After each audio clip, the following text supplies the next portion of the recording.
Alguns textos em Provérbios, e também o apóstolo Paulo na carta aos Coríntios, quando ele diz que as más conversações corrompem os bons costumes, nos indicam que nosso modo de pensar é afetado, influenciado e, dependendo do caso, até determinado pelas pessoas com as quais convivemos, temos uma convivência próxima.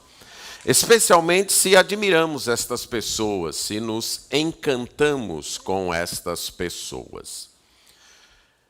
Para cuidar de si mesmo é necessário pensar biblicamente o nosso ministério.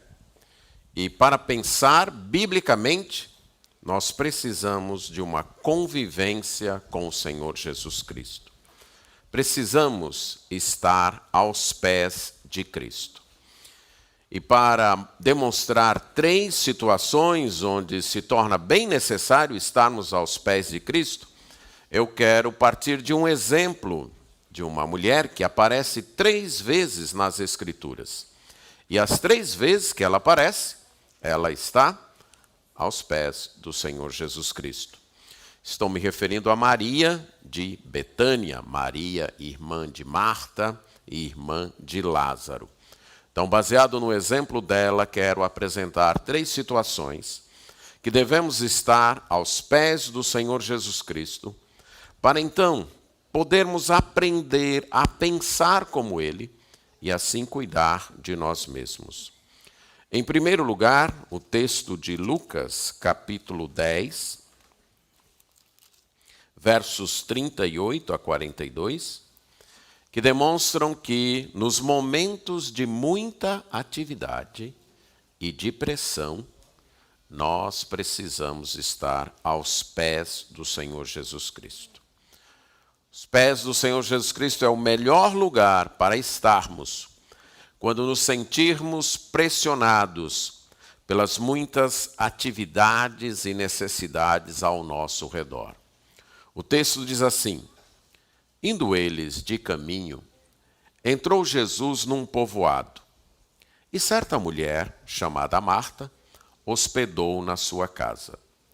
Tinha ela uma irmã, chamada Maria, e esta quedava-se assentada aos pés do Senhor, a ouvir-lhe os ensinamentos. Marta agitava-se de um lado para o outro, ocupada em muitos serviços. Então se aproximou de Jesus e disse: Senhor, não te importas de que minha irmã tenha deixado que eu fique a servir sozinha? Ordena-lhe, pois, que venha ajudar-me.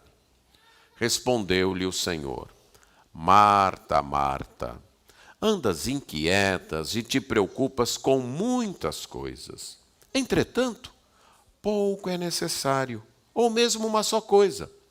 Maria, pois, escolheu a boa parte, e esta não lhe será tirada. Vamos orar. Senhor nosso Deus, louvamos por Tua palavra, pelos ensinamentos diretos e também através dos exemplos que ela nos narra, e assim pode edificar nossa vida e nos instruir sobre o modo como devemos nos comportar. Reconhecemos a necessidade da assistência do Teu Espírito Santo para compreendermos esta palavra, para amarmos esta palavra e assim obedecermos esta palavra.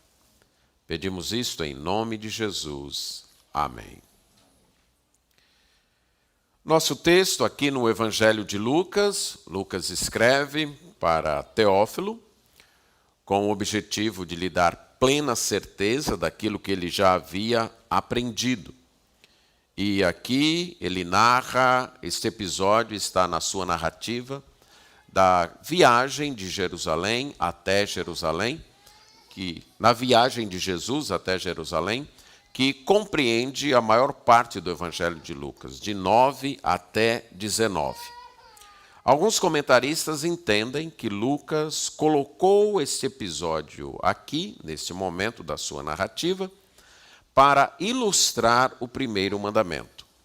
Esse Essa narrativa de Lucas vem após uma pergunta de um estudioso da lei sobre o maior dos mandamentos, e Jesus então responde, e aí ele pergunta, e quem é o meu próximo? Jesus conta a parábola que ficou conhecida como parábola do bom samaritano. E logo a seguir, Lucas nos narra aqui, como que dizendo, com a parábola do bom samaritano, Jesus ilustrou o amor ao próximo. E com este episódio fica ilustrado o amor a Deus. Jesus, então, indo nessa caminhada lá da Galiléia, subindo para Jerusalém, ele chega em um certo povoado, que a gente vai saber pelo Evangelho de João, que é Betânia, onde eles moravam, onde Lázaro, Marta e Maria moravam, e Marta, então, lhes dá hospitalidade. Nós temos o relato falando de Marta hospedando, provavelmente ela era a mais velha da casa. Parece-nos, à luz da narrativa em João, que era uma família um tanto próspera, era uma família com certos recursos. E daqui a pouco veremos por quê. E Marta tinha uma irmã chamada Maria. E Maria fica encantada com os ensinos de Jesus, assenta-se aos pés de Jesus e fica a ouvir os ensinos de Jesus. Então ali tem um grupo hospedado, Jesus e provavelmente seus 12 apóstolos, e talvez também mais alguns, especialmente algumas mulheres que acompanhavam Jesus, conforme nós vamos ler no relato da crucificação, de algumas mulheres que o haviam seguido desde a Galiléia. Mas pelo menos havia 13 pessoas ali hospedadas e Marta está preocupada em receber bem Jesus e os seus discípulos. E Maria está assentada aos pés do Senhor, ouvindo os seus ensinamentos, como se não houvesse mais nada no mundo, apenas Jesus e os seus ensinamentos. Ela parece ter desligado de toda preocupação, de toda atividade, de tudo aquilo que estava envolvido quanto a receber Jesus. O que ela quer apenas é estar ali ouvindo os ensinamentos de Jesus. Enquanto Maria estava assim, Marta agitava-se de um lado para o outro. Andava ali de um lado para o outro, ocupada com muitos serviços. E você pode então imaginar Marta preocupada com esse tipo de comida, preocupada com aquilo, preocupada com a louça, preocupada em ver se isso estava pronto, se aquilo outro também já estava perto de estar pronto, isso, aquilo outro. E de vez em quando passando lá e vendo Maria sentada aos pés de Jesus. E talvez ela pensava, não é possível, né? Eu aqui, correndo de um lado para o outro, e lá está a minha irmã. Não quer fazer mais nada na vida, a não ser ficar lá aos pés de Jesus. E chegou uma hora que ela não aguentou mais. E nos demonstra que ela está muito irritada. A maneira, primeiro, ela não trata com Maria, né? Que seria assim, o mais óbvio chamar, ei, minha irmã, chega aqui. Como é? Ela se dirige a quem? A Jesus. E se dirige a Jesus com certo, vamos admitir aqui, com certo atrevimento. Concorda? Senhor, o senhor não se importa com isso, não? O senhor não está vendo isso, não? Que minha irmã me deixe sozinha servindo? Fala com ela para que ela me ajude.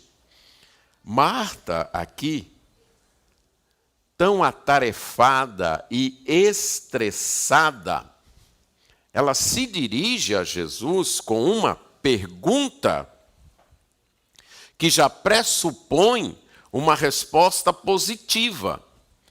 É como se ela dissesse, o Senhor há de concordar comigo que minha irmã está me deixando fazer todo o serviço sozinha. Então manda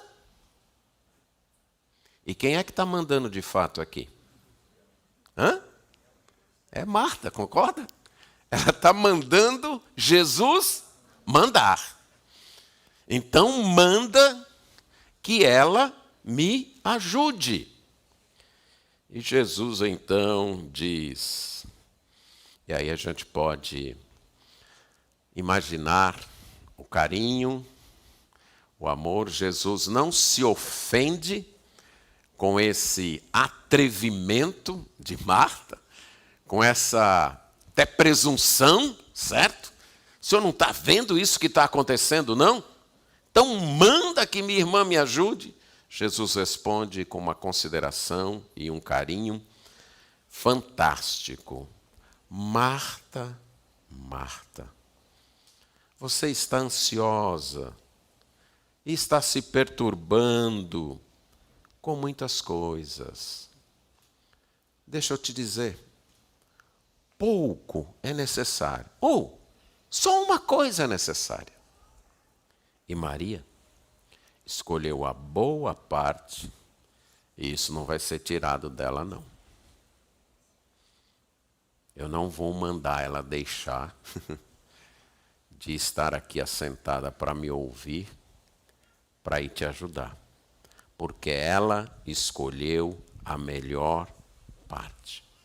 Enquanto você está numa agitação tumultuada aí, preparando vários pratos, deixa eu te dizer que o melhor prato foi Maria quem escolheu, que foi estar aqui aos meus pés, me ouvindo. Aqui eu quero fazer agora algumas aplicações. Há uma facilidade de nos distrairmos com serviços bons e esquecermos o melhor. Já mencionei isso de manhã. A facilidade, o nosso grande perigo não é a escolha entre o bom e o ruim, e sim entre o bom e o melhor, entre o bom e o excelente. Isso é um perigo de toda a vida e muito especialmente do ministério. Já foi enfatizado hoje pela manhã e também na pregação de ontem à noite, do pastor Tiago, que tem muita coisa boa para ser feita no ministério. Muita coisa boa, que não é pecaminosa, mas que não é a melhor parte.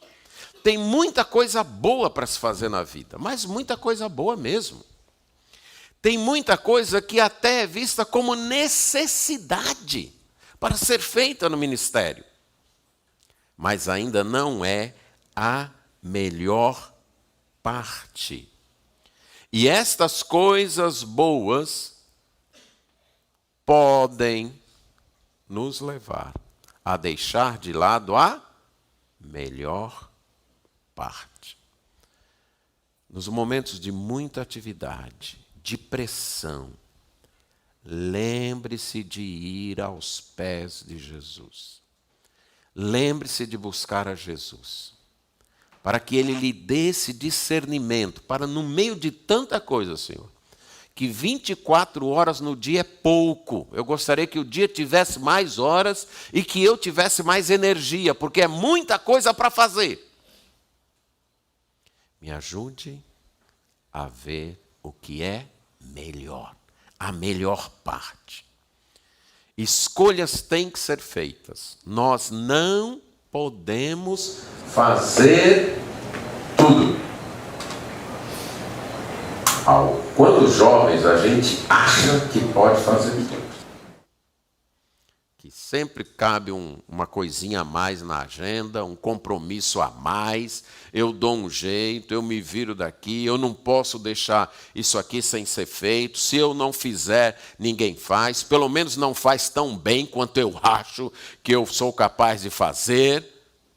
E aí você vai acumulando coisas e descobre o quê? Que não consegue fazer, que não faz bem. E vai ficando frustrado, estressado. e começa a ficar irritado. E tal qual Marta, ficar irritado com quem? Com quem que Marta estava irritada? Com Maria, é claro, mas com quem mais? Com Jesus. Ela está culpando quem aqui da... Jesus. A gente começa a culpar Deus por ter tanta coisa para fazer. Será que Deus não está vendo? Que eu já não aguento mais? Aí a gente começa a assumir o complexo de vítima. O senhor não está vendo? O senhor não se importa de que minha irmã tenha me deixado sozinha. Só eu faço essas coisas. Só eu me preocupo com isso. Parece que não tem mais ninguém nessa igreja que consiga enxergar estas coisas, que consiga fazer estas coisas. A gente vai se vitimizando e culpando outros. Temos que fazer escolhas. Não conseguimos fazer tudo. E para fazer as escolhas certas, é preciso estar aos pés de Jesus. Pensar como Jesus pensa. Pensar no que é melhor. Nós podemos até começar ouvindo Jesus. Mas aí vem um pedido daqui, um pedido de lá, uma lembrança que tem isso para fazer, e agora eu lembrei que também tem aquilo.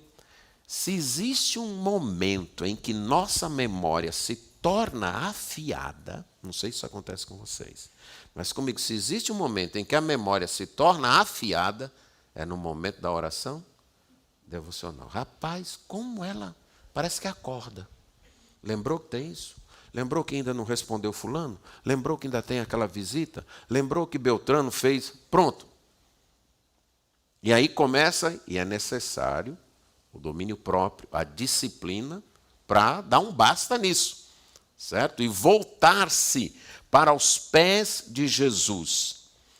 Quando o serviço para Jesus se torna mais importante do que a pessoa de Jesus, nós vamos ficar ansiosos e perturbados. Se no servir a Deus a perturbação e a ansiedade começam a nos dominar, vamos pensar um pouquinho, parar um pouquinho e refletir se o serviço não está sendo mais importante para nós do que a pessoa a quem nós estamos servindo. O Senhor Jesus. Nós até vamos esquecer quem manda, quem orienta. E aí tentamos mandar em Deus, manipular Deus, que é o que Marta aqui, em certo sentido, está tentando fazer. Manipular Jesus para que ele fale com sua irmã e ela passe a me ajudar. Ficamos julgando as outras pessoas, condenando, reivindicando uma ação de Deus na vida das pessoas. Já que elas não estão conosco, não estão envolvidas nesse corre-corre da nossa vida, nessa ansiedade, o coração delas não está batendo conforme o nosso coração, nós passamos a julgá-las, a achar que elas não estão interessadas na obra de Deus, a achá-las talvez que elas não estão nem aí para o avanço do Evangelho. E começamos a pedir que Deus, olha, trabalha no coração de fulano, trabalha no coração de Beltrano. O resultado? Frustração, cansaço, desgaste, nos acompanham, porque nós estamos amando mais o serviço do que aquele a quem nós servimos. Quando nós amamos a quem servimos, e o servimos por isso, irmão, qualquer serviço é vibrante. E eu me lembro da ilustração dada no livro das Disciplinas, publicado pela Editora Batista Regular. Ele diz, se Deus enviasse 2 anjos do céu, um para limpar o banheiro mais sujo que houvesse no mundo, e outro para tocar na catedral mais linda, qual dos 2 faria o trabalho com mais alegria? E a resposta é: os dois. Não por causa do serviço, mas por causa de a quem eles estavam servindo. O amor ao Senhor, a quem servimos, deve estar na frente do amor ao serviço. No pastorado, isso é muito sutil. Amar, pregar.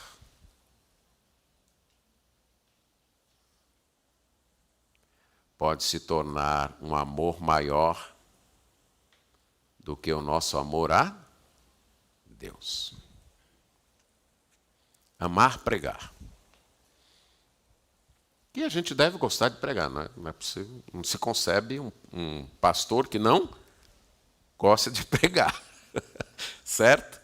Mas quando o amor à pregação, ao ato de pregar, se torna maior do que o amor ao Senhor, a quem você serve pregando, com o passar do tempo, a pregação se torna um fardo.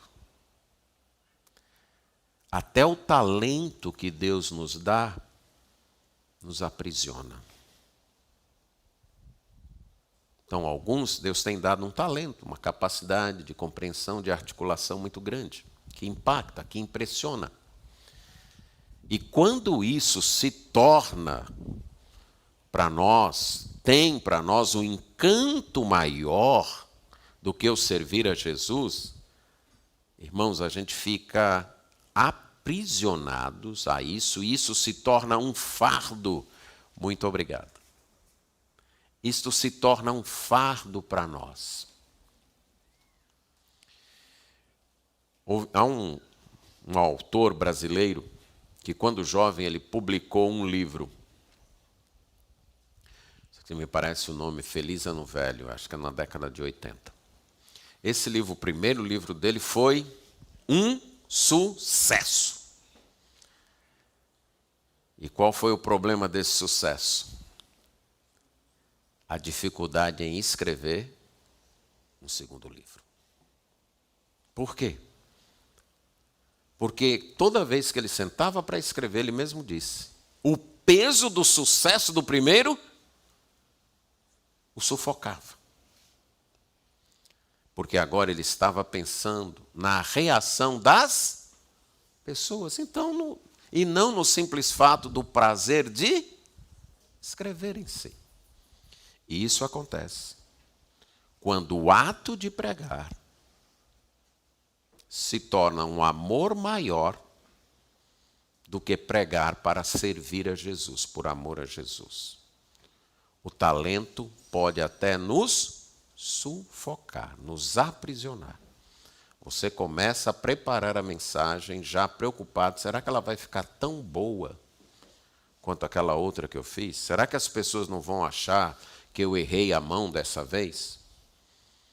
Focar em Jesus. É isso que importa. Uma coisa só é necessária: focalizar em Jesus. A ansiedade e a perturbação não são necessárias. E sim o servir a Jesus, aprendendo de Jesus, mantendo comunhão com Jesus, estando aos pés de Jesus. E aí nós temos a certeza que esta parte não nos será tirada. Pode até acontecer de nos tirarem a pregação. Sim. De nos tirarem aquele serviço que a gente gosta tanto de fazer na igreja. Não sei se você já ouviu de alguns membros. Se não botarem para cantar, eu não consigo ir num culto se não me colocarem lá na frente para cantar, ou qualquer outra coisa. Para mim só tem sentido se eu fizer isso. Sim, eu cultuar e adorar a Deus de outras formas. Quando nós estamos focalizados em manter comunhão com Jesus, em aprender de Jesus, não precisa ter medo. Porque isso aí nunca nos será tirado. Isso aí nunca nos será tirado. Jesus disse, essa parte não vai ser tirada. Ela escolheu a melhor parte. Nós devemos lembrar algo que é muito esquecido e para mim é o principal desafio da igreja ao pregar o evangelho. Que o cristianismo trata essencialmente do que Deus fez por nós em Cristo e não do que nós fazemos para Ele. O cristianismo trata essencialmente do que Deus fez por nós em Cristo e não do que nós podemos fazer para Ele. Isso já é resultado do primeiro. A essência do Evangelho é o que Deus fez por nós em Cristo. Todos nós enfrentamos momentos de pressão. Eu fico imaginando a equipe aí que está cuidando dessa conferência. A preocupação se tudo dá certo, se tudo sai bem, como é que deve ficar. Eu sempre admiro quem organiza eventos. Para mim daquelas coisas do ministério que eu só me meto para fazer se não tiver ninguém que faça, certo? Eu admito a coragem desses pastores que organizam conferências para outros pastores, retiros. Eu tenho uma admiração do fundo do meu coração, uma grande admiração. Não é minha área, certo? Me dê 10 mensagens para preparar, mas não me bote para organizar um retiro. E eu fico, como é que fica a cabeça deles? Como é que fica? Pois nesses momentos, lembre-se, procure estar aos pés de Jesus. Não permita que o excesso de atividade, que a pressão, que a cobrança de um, que a cobrança de outro. Pastor, eu acho que o senhor devia fazer isso. Pastor, eu acho que o senhor devia fazer aquilo. Pastor, não seria melhor assim? Ou não seria melhor assado? Ou faça desse jeito? Não permita que esse excesso de cobranças tire você da comunhão com Jesus, de estar aos pés de Jesus, de estar focado em servir a Jesus, em amar a Jesus e aprender dele. O segundo momento que nós precisamos estar aos pés de Jesus é nos momentos de tragédia e tristeza. E agora a gente vai para João, capítulo 11.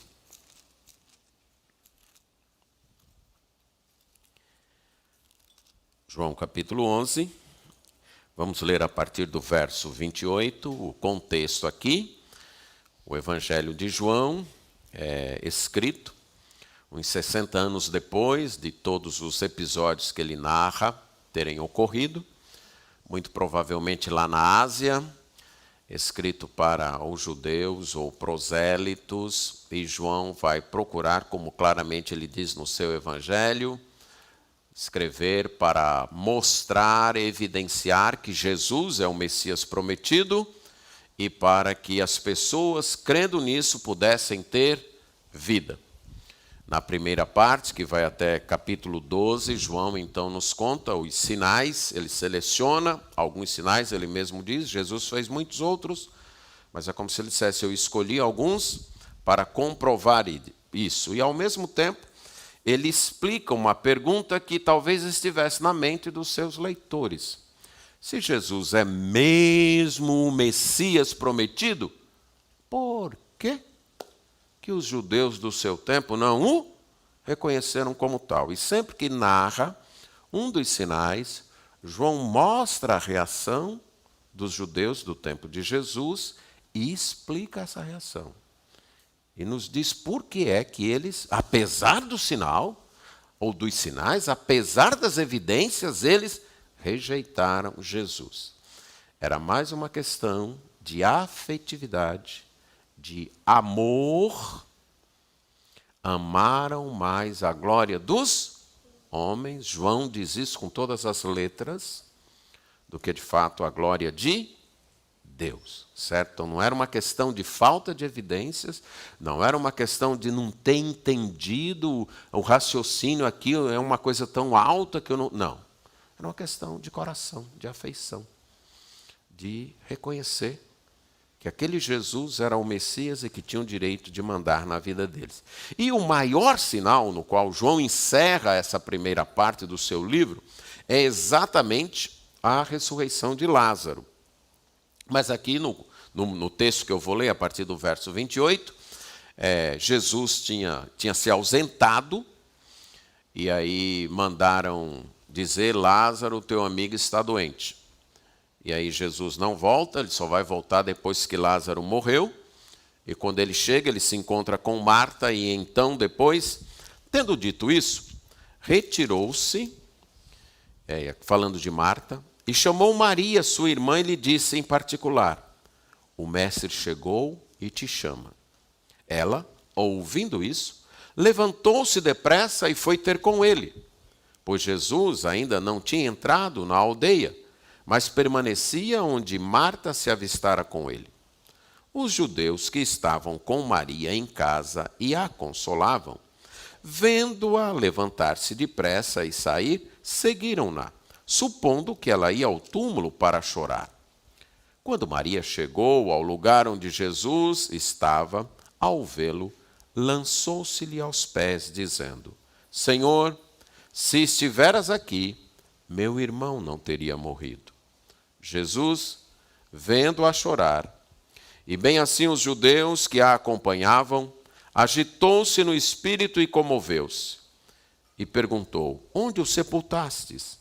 Eles lhe responderam: Senhor, vem e vê. Jesus chorou. Nos momentos de tragédia e de tristeza, o melhor lugar para estar é aos pés de Jesus. Deus nunca nos garantiu uma vida sem tristeza. Nunca garantiu, nunca prometeu isso. Pelo contrário, ele disse: no mundo tereis aflições. Ele foi muito claro quanto a isso.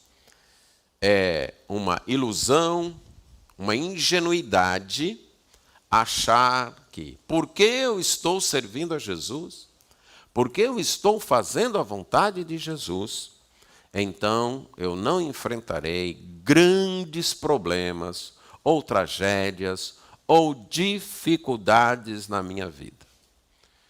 E algumas vezes, a ansiedade por entender e saber a vontade de Deus não é movida tanto pelo desejo de agradar a Deus, mas pelo medo de que, se eu não fizer a vontade de Deus, eu vou enfrentar grandes tragédias, grandes problemas ou sofrimento. E como eu não quero sofrer, eu quero saber bem qual é a vontade de Deus para eu fazer direitinho e não sofrer. O texto nos mostra que aquela enfermidade, no capítulo 11, verso 4, era para a glória de Deus. Que Jesus amava aquela família. É dito isso claramente no capítulo 11, verso 5. João faz questão de dizer isso. Ele recebe a notícia: Lázaro, a quem amas, está enfermo. E é interessante a notícia dada pelas irmãs. Olha, vai lá e diz para Jesus que Lázaro, aquele que ele ama, lembra ele disso? Aquele que ele ama está enfermo. E ao receber a notícia, Jesus disse: essa enfermidade não é para a morte, mas é para a glória de Deus. E Jesus amava, aí João diz, Jesus amava Marta e a sua irmã e a Lázaro. A demora de Jesus foi por falta de amor? Não. Mas nem sempre a gente entende assim. Você está pedindo que seja feito de uma determinada maneira, não acontece daquele jeito. O que você temia acontece, e você logo começa a pensar: Deus não me ama. Ou uma pergunta: o que foi que eu fiz para Deus deixar isso acontecer comigo? A primeira coisa que nós duvidamos é do amor de Deus. Se Deus de fato nos ama. E se Ele nos ama, por que deixou acontecer aquilo? Mas João deixa claro: Jesus amava. Quando soube que Lázaro estava doente, ainda se demorou naquele lugar 2 dias. João diz isso depois de falar que Jesus amava. Jesus amava a Marta, a sua irmã e a Lázaro. E quando soube dessa notícia, o que a gente deveria esperar se Jesus amava? Que ele imediatamente voltasse. Mas não, João dizia, ele ainda ficou. Algumas vezes a demora em nos atender é demonstração de amor. Amor. E no capítulo 11, ainda verso 15, é dito que Jesus diz, olha, no verso 14 Jesus diz, Lázaro morreu. E verso 15, e por vossa causa me alegro de que lá não estivesse, para que possais crer, mas vamos ter com ele. Jesus diz, Lázaro morreu. E eu fico contente, fico alegre de não estar lá. Porque eu tenho propósitos além de aliviar o sofrimento imediato daquela família que eu amo. Os meus propósitos vão além de simplesmente trazer um alívio imediato daquela família que eu amo. E Jesus vai, se encontra com Marta, e ela diz, Senhor, se o Senhor estivesse aqui, meu irmão não teria morrido. Ela é confortada por Jesus e agora ela quer que sua irmã também receba o mesmo conforto. Ela teve uma conversa com Jesus, quando ela soube que Jesus estava chegando, ela se levantou imediatamente, foi e conversou, articulou sua dor, seu sofrimento com Jesus, e ela se sentiu confortada e consolada, e agora ela quer repartir isso com sua irmã, e ela chega para sua irmã e de modo em particular ela diz, o mestre chegou e te chama. E Maria responde de forma obediente e rápida. Ela se levanta e vai lá. Ela estava triste, elas tinham mandado chamar Jesus, Jesus não veio. Maria repete as mesmas palavras, Senhor, se o Senhor estivesse aqui, meu irmão não teria morrido. Eu creio que esta frase tinha sido repetida entre as duas várias vezes naqueles dias. Se o Senhor estivesse aqui, nosso irmão não teria morrido. Se o Senhor estivesse aqui, nosso irmão não teria morrido. Mas não há nenhuma amargura. Há uma constatação de fé. Se Jesus estivesse aqui, nosso irmão não teria morrido. Mas o fato dele não ter chegado não deixou sequelas de amargura, de ressentimento em nenhuma das duas. E a prova é que quando Marta diz, o mestre está aqui e te chama, pois ele que vem a falar comigo. Ele não veio socorrer nosso irmão, agora que ele chega, depois que nosso irmão morreu e está enterrado, não é essa a reação. A reação é, imediatamente ela corre e se atira aos pés de Jesus. Está certo, ele não atendeu o nosso chamado quando nosso irmão estava doente, mas ele ainda é nosso mestre e Senhor. E nós acreditamos e obedecemos a ele, e obedecemos de forma rápida, com tristeza no coração pela perda do nosso irmão, mas o nosso mestre está aqui e nós obedecemos. Quem manda é Jesus. Ele não tem a obrigação de aliviar os nossos sofrimentos imediatos. E ele tem propósitos além disso. E mesmo que do nosso ponto de vista, da nossa perspectiva falha, ele não nos atendeu, ele ainda é nosso mestre. E quando ele manda chamar, o que a gente tem que fazer é obedecer, mesmo chorando. Obedecer. É interessante que Marta e Maria tinham uma profunda fé em Jesus. As duas dizem o quê? Se o Senhor estivesse aqui, meu irmão, não? Isso é fé, concorda? E uma fé consoante ao conhecimento que elas tinham. O problema está que elas não conheciam o suficiente. Jesus era muito mais do que elas até então sabiam.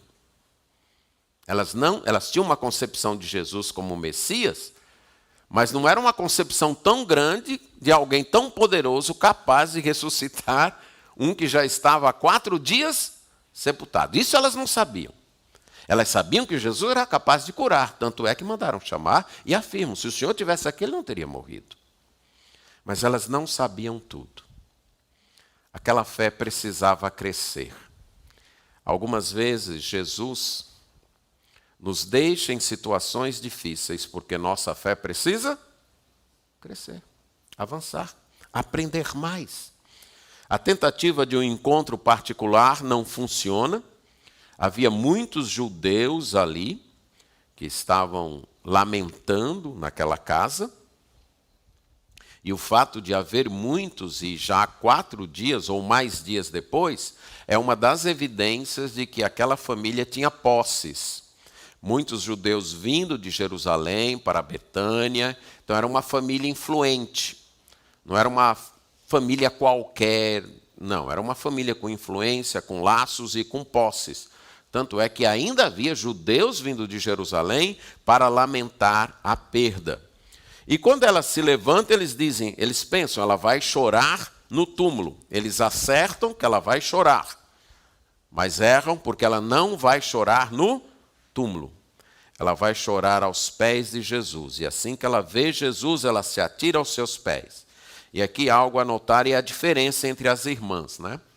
Marta encontra Jesus, articula seus sentimentos, expressa seus sentimentos com palavras, inclusive entra num diálogo quanto à sua fé com respeito ao Messias, à ressurreição, é capaz de falar isso com Jesus naquele momento.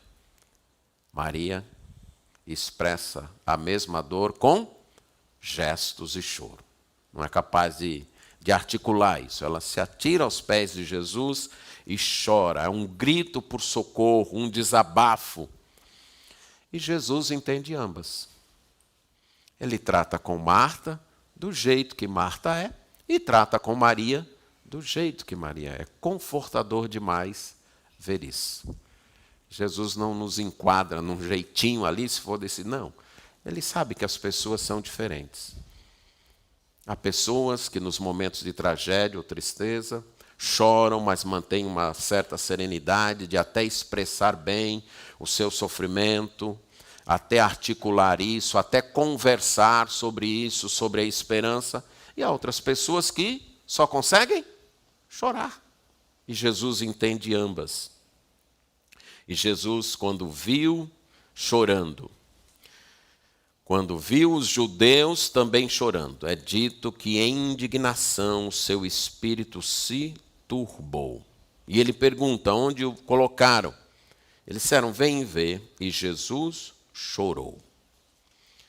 Jesus agitou-se, há uma agitação interior, ele é movido por uma indignação. Há algo dentro dele, na língua da época, era uma expressão para falar do bufar como um cavalo, que quando aplicada aos seres humanos, manifestava um forte desprazer. Na versão para a língua do Novo, do Antigo Testamento, a versão do Antigo Testamento para a língua do Novo, ela foi utilizada para expressar a reação de José quando viu Benjamim, naquele encontro no Egito. que ele precisou inclusive deixar e ir para um quarto. Essa mesma reação. A reação de Davi, quando soube da morte de Absalão. Quando chega a pessoa correndo e diz para ele que Absalão morreu. É usada para expressar a dor aguda que Jefté sentiu quando viu que a primeira pessoa que estava vindo ao encontro dele era a sua filha. Aquela dor aguda. E a quarta vez é aquela mulher diante de Salomão, quando as duas mães estão brigando pelo filho, e Salomão pega a espada e diz, olha, vamos cortar e dar metade. A reação da mãe, da que era mãe, a reação aguda, o coração se agitou. Essa ideia que é transmitida aqui em Jesus, quando vê Marta chorando, quando vê as pessoas chorando. Nós não temos um Deus com um coração frio e de aço. Nós temos um Deus que entende as nossas tristezas. A sua aparente ausência não é indiferença. Ele tem propósitos além. Não vamos imaginar um Deus impassível, frio, que não sente nada, que vê a gente sofrer e não está nem aí. Para ele isso não é nada, não. Esse não é o Deus das Escrituras. O Deus das Escrituras sente o sofrimento do seu povo. E isso é bem interessante, irmãos. Jesus sabia que iria ressuscitar Lázaro. Sabia? Sim, que ele disse, essa enfermidade não é para a morte. Eu me alegro que eu de lá não estivesse, ele sabia. Mesmo assim, ele chorou. Mesmo assim, houve essa indignação em ver aquele sofrimento, em ver aquelas pessoas sofrendo. Mesmo sabendo que dali é questão de minutos, Lázaro estaria vivo. Ele chora. Muitas são as tristezas na vida. E nós choramos em muitas dessas tristezas. Alguns de nós talvez até chorem sozinhos. Mas não é preciso. Você pode chorar nos pés de Jesus. Há um lugar para desabafar as tristezas, para derramar suas lágrimas. Você não precisa trancar essa tristeza no seu coração. Você pode chorar diante de Jesus. Jesus entende a tua tristeza. Jesus se compadece quando expressa com a fé, mesmo uma fé cujo conhecimento não é tão suficiente como o de Maria. Se o Senhor estivesse aqui, nosso irmão não teria morrido. E nessa frase, mas agora não tem mais jeito. Mas era uma frase ainda com fé, no nível que ela conhecia de Jesus. Quando expressamos com essa fé, Ele entende. Ele aceita o nosso choro. Não é vergonha chorar diante de Jesus. Pelo contrário, diante dele é onde nós devemos chorar. Salmo 56, 8. Contaste os meus passos quando sofri perseguições. Recolheste as minhas lágrimas no teu odre. Não estão elas inscritas no teu livro? O que é que a gente guarda? A gente guarda o que tem valor, concorda? Você não guarda aquilo que não tem valor. Você não guardou a embalagem do picolé que você tomou, guardou? Por que não guardou? Não tem valor. Mas se fosse algo que tivesse valor, se você estivesse iniciando um namoro e o picolé fosse o primeiro presente da sua namorada ou do seu namorado, muito provavelmente o quê? Você teria, pelo menos por um tempo, guardado, porque tinha um simbolismo, tinha um valor. Deus, a linguagem aqui é figurada, evidentemente, mas se expressa. Deus guarda as nossas lágrimas. E a ideia é que as nossas lágrimas têm valor para Ele. O nosso choro tem valor para Ele. Ele não é indiferente. Elas estão escritas no livro dele. Salmo 39, verso 12. Ouve, Senhor, a minha oração. Escuta-me quando grito por socorro. Não te emudeças à vista de minhas lágrimas, porque sou forasteiro à tua presença, peregrino como todos os meus pais o foram. Nos momentos de tragédia, de perdas, de tristezas, de decepções, faça como salmista. Chore diante de Deus. Ore. Conte para Ele. Fale da sua fragilidade, da sua tristeza. Expresse isso diante dele. Não tenha vergonha disso. Deus entende, valoriza e aceita. Salmo 119, 28. A minha alma de tristezas verte lágrimas. Fortalece-me segundo a tua palavra. Jesus não fica indiferente aos nossos sofrimentos, nem tampouco às causas deste sofrimento. Agora, Jesus chorou. Deus não poupou o seu filho do choro. Por que ele haveria de nos poupar? Pensou nisso? Deus não poupou o seu filho amado de chorar. Jesus chorou. Jesus se indignou. O Filho de Deus sujeitou-se a isso para trazer um bem maior para nós. Não devemos nos espantar quando as lágrimas chegarem aos nossos olhos também. Só lembrar que Deus não poupou o seu próprio Filho de chorar. Vamos lembrar que o maior interesse de Deus na atualidade não é evitar nossas lágrimas, mas promover o nosso crescimento na fé. Foi isso que ele quis para Marta, para Maria e para os seus discípulos.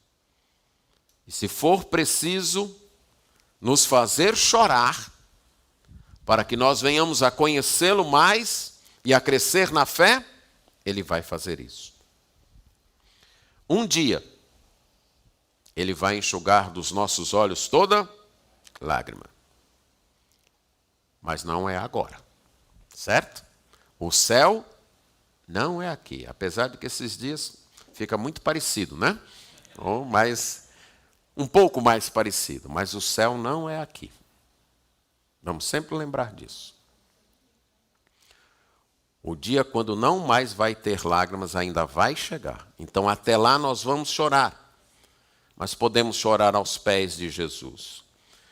Não Tive Onde Chorar é o título de um livro que trata da dor e da cura do abuso sexual sofrido por uma criança. A garota, chamada Doris, foi abandonada por seus pais e rondou de orfanato em orfanato, de casa de adoção em casa de adoção. Ela tinha uma irmã. A irmã era mais bonita que ela. Então a irmã logo foi preferida para a adoção e foi para uma casa. Ela não. E ela acabou sofrendo abuso sexual em muitas destas casas, inclusive sendo prostituída por alguns. Num certo orfanato, ela ouviu o evangelho pregado por alguns estudantes, alguns seminaristas. E ali, naquele dia, ela entregou sua vida a Jesus e recebeu um Novo Testamento que carregou durante todos os dias daqueles anos de sofrimento. Numa das cenas do livro, que eu não consigo esquecer esta cena, exatamente quando estava numa casa onde ela sofria abuso, inclusive de homens que chegavam, aqueles que a haviam adotado pagavam para ter sexo com ela. Nos intervalos daqueles abusos, ela descia para o porão e debaixo de uma escada onde tinha apenas uma luz, ela ligava aquela luz, lia o seu Novo Testamento e chorava. Ela encontrou onde chorar. Para ela, os pés de Jesus eram o seu Novo Testamento. O único símbolo visível que ela tinha de Jesus. A história continua, ela cresceu. Evidentemente que as consequências de um abuso não são curadas assim num ato de mágica, mas o fato é que depois ela entrou no seminário, estudou, casou e fundou uma missão de auxílio a crianças que haviam sofrido abusos sexuais. Mas o meu destaque aqui é que ela encontrou, nos seus momentos de tristeza, ela encontrou onde chorar. E nós também temos onde chorar, aos pés de Jesus. Ele se emociona com nossa dor, ele busca o bem maior para a nossa vida, ele não quer que a gente perca a esperança. Vamos chorar, já choramos, vamos chorar, mas é confortador saber que temos onde chorar e alguém que nos entende. E o terceiro momento é que, nos momentos de entusiasmo e vibração, não esqueça de estar aos pés de Jesus. Então, nos momentos de pressão, de muita atividade, aos pés de Jesus. Nos momentos de tragédia e dor, aos pés de Jesus. E nos momentos de vibração e alegria, o melhor lugar ainda é os pés de Jesus. João 12, às 6 dias antes da Páscoa, foi Jesus para Betânia, onde estava Lázaro, aquele a quem ele ressuscitara dentre os mortos. Deram-lhe, pois, ali uma ceia. Marta servia.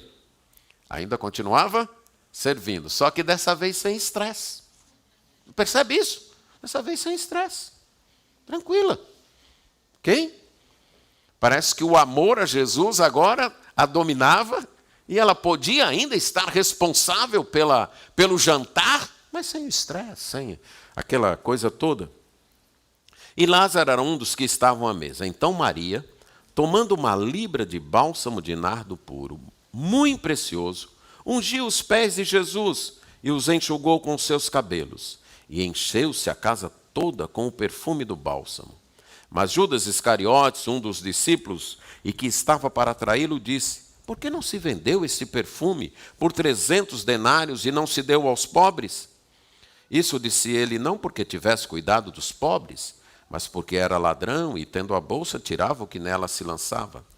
Jesus, entretanto, disse: deixai-a, que ela guarde isso para o dia que me embalsamarem, porque os pobres sempre os tendes convosco, mas a mim nem sempre me tendes. Aqui, depois de Lázaro ressuscitado, Jesus havia se afastado, ficado distante, porque os judeus queriam prendê-lo e ainda não era o tempo, ele ficou no deserto. Mas aí um dia ele voltou e está lá de novo na casa de Marta, de Maria e de Lázaro. E enquanto Marta está servindo o jantar, Maria pega uma libra, o equivalente a 325 gramas, de um perfume, aqui é essência pura, é essência ainda sem ser misturada, não é o perfume como nós conhecemos, mas é essência sem ser diluída, de nardo, uma planta aromática que vinha da Índia, muito caro, e derrama todo esse perfume aos pés de Jesus, certo? E enxuga com os cabelos, e o aroma se espalha por toda a casa. Outro evangelho vai nos dizer que seria o equivalente aí a 300 denários, aliás, o mesmo evangelho, 300 diárias, descontados sábados e feriados, seria o salário de um ano. Aqui para nós em torno de 10 mil reais. Maria derramou 10 mil reais de uma vez só nos pés de Jesus. Se era para deixar Jesus perfumado, bastava algumas gotinhas, concorda? Ou dá para Jesus, ó Jesus, sempre que o senhor quiser, o senhor usa, né? Coloca um pouquinho agora, depois, mas não. O amor extravagante de quem tem um coração voltado em amor e derrama tudo. Ela, inclusive, se sujeita a críticas duras, mas ela não está nem aí. Ela quer honrar Jesus. Você imagina o espanto daquela cena? Estão lá, e de repente, lá vem Maria, e nos pés de Jesus derrama aquele nardo puro, aquela essência, tira o véu e com seus cabelos enxuga.